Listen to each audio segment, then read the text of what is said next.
Hi, I'm Alex from the Lake Hazel branch of the Ada Community Library, and today I'm going to show you how easy it is to make your own yogurt at home. And I'm going to introduce my helper too. This is Cruisin'. So our equipment and ingredients are super simple. We've got milk, regular milk. In this case, I've got non-homogenized milk. The only thing that you want to avoid is ultra high temperature pasteurized milk, which unfortunately a lot of the organic milks are UHT pasteurized. But you can just use regular milk. Skim milk will give you a low fat, no fat, or nearly no fat product. I'm using whole milk, and in this case it's raw whole milk, which it does not need to be.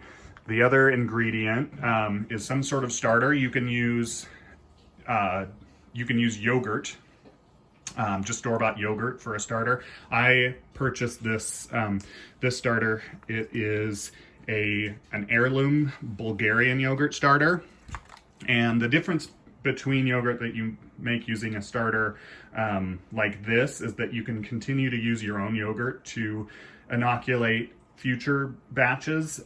If you use store-bought yogurt for your starter, it'll make great yogurt, but you can't continue to use the starter indefinitely because the cultures are isolated. It's not quite as diverse a cast of microorganisms in commercial yogurt, and they will lose their efficacy over time. The community of bacteria in those commercial yogurts needs to be refreshed with new yogurt each. Well, you could probably make a couple of generations of yogurt from store-bought yogurt, but this one should be self-sustainable for indefinitely, maybe. So our first step will be to very gently warm our milk to 160 degrees. So we're just going to add our milk to a stainless steel pot. You can also use glass, just needs to be non-reactive. And we're going to turn this burner on to a very low temperature, and we'll just take our time heating this milk.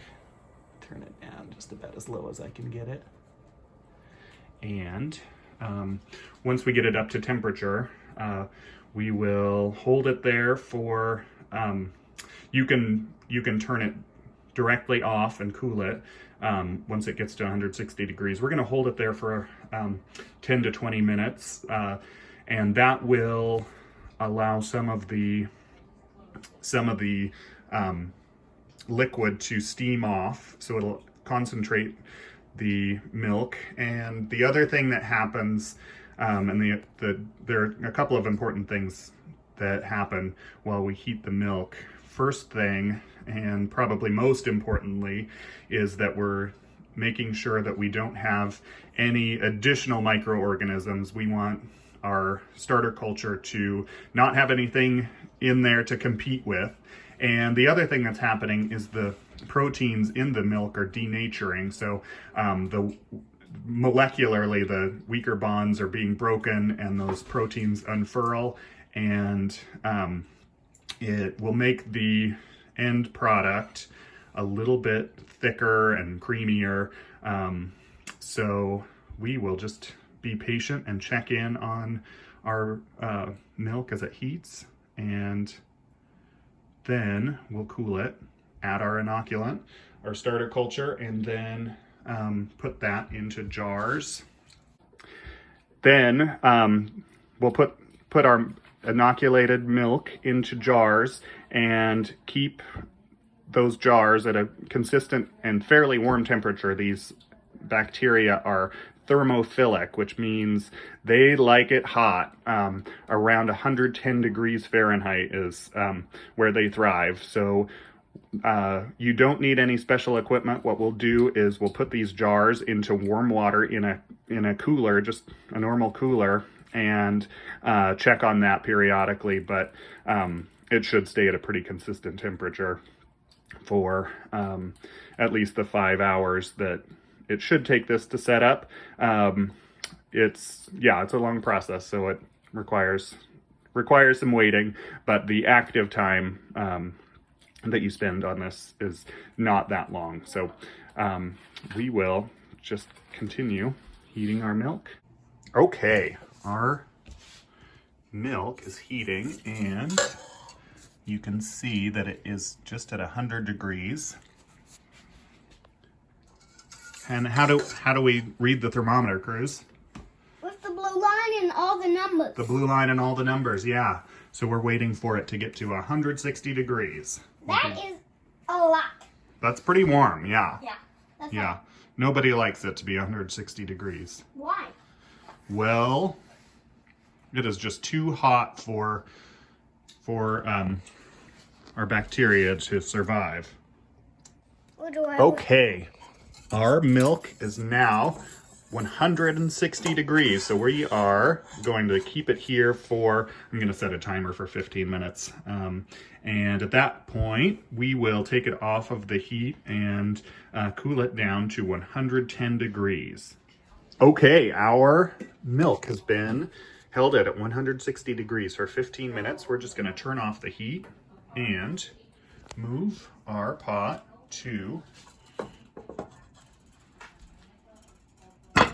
space off of the burner, and we will monitor the temperature until it falls to 110 degrees. Okay, while we're waiting for our milk to cool, I'm just gonna add some fairly warm tap water. These bacteria like it pretty hot, like hot tub hot. To warm up our cooler, preheat this so that when we add our yogurt, it's at the right temperature, and then we'll have a fairly stable place in terms of temperature to hold that yogurt and let the bacteria do its work. What's that? I don't know. This is our bacterial culture, our starter culture for our yogurt, and our milk is down to 110 degrees. It's at the perfect temperature to add our starter culture. Will you put that in? All of it? Mm-hmm. Yeah, pour it right in. What did you say that it smelled like? Yogurt. Strange. Just kidding, that's not strange. So we're gonna stir this thoroughly. Is there any more in there? Yep. And this is a dried culture. It's been in kind of a state of suspended animation, so it may not be quite as vigorous as it will be in subsequent generations, but we are going to give this a shot, see if we can get it to set up. Meanwhile, I've got our cooler preheated and our jars preheated. Our water in the cooler is also at 110 degrees, and we're just gonna add this to our jars now. I just started it. Okay, so we're going to pour our inoculated milk into our jars. Our clean but not sterile jars. And then they will go into the cooler to set up. And hopefully we'll have nice, thick, creamy yogurt in 5 to 12 hours. So I will just put on these lids tightly. Okay, and our jars I am a climbing brother and you're We'll the go. swimming brother. into the cooler. Yes, if you're hearing the commentary, we are pretending to be Chris and Martin, the Wild Crab brothers. Okay, and now we'll close this up and check on this in a few hours. Okay. So, I've covered up my cooler with a down jacket here. I'm just gonna uncover it. I added that for a little more insulation. And just gonna check the temperature of our water in here. Feels nice and warm.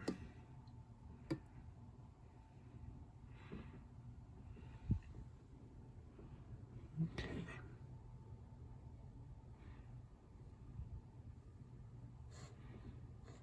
Just want to make sure it stays within a few degrees of 110. Or at least over 105.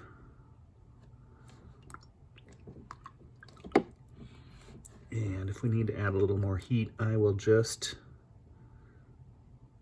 heat up some water in my tea kettle and add, I'm a little over 105. I'm gonna add a little more hot water to this. Get it up closer to 110. Okay, so I've got my tea kettle here, filled with hot water. I'm just gonna pour this in here. And we'll see if we've got back in our target range. I'm hungry, Daddy. I know, honey. I'll get you some food here in a minute. Okay, we are right around 110 degrees. Great, we're back in business. Okay, we've got some background noise from cooking dinner, but you can see our yogurt has started to congeal. It's pulling away from the side. So we're gonna pull this out of our warm bath and stick it into the refrigerator to set up further. And tomorrow morning, this should be finished yogurt. Okay, our yogurt has chilled overnight. Let's just open this up and see what we've got inside. It smells really nice. Now this milk was unhomogenized, so there is a bit of a cream layer on top, but underneath this looks really, really nice and creamy. Let's just try that.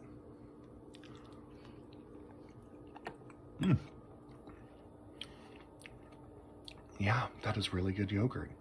Well, I hope you found this tutorial helpful. Our yogurt turned out super tasty, it's super healthy, and although the process is a little bit involved, you probably have everything you need to make yogurt at home right now. Have fun.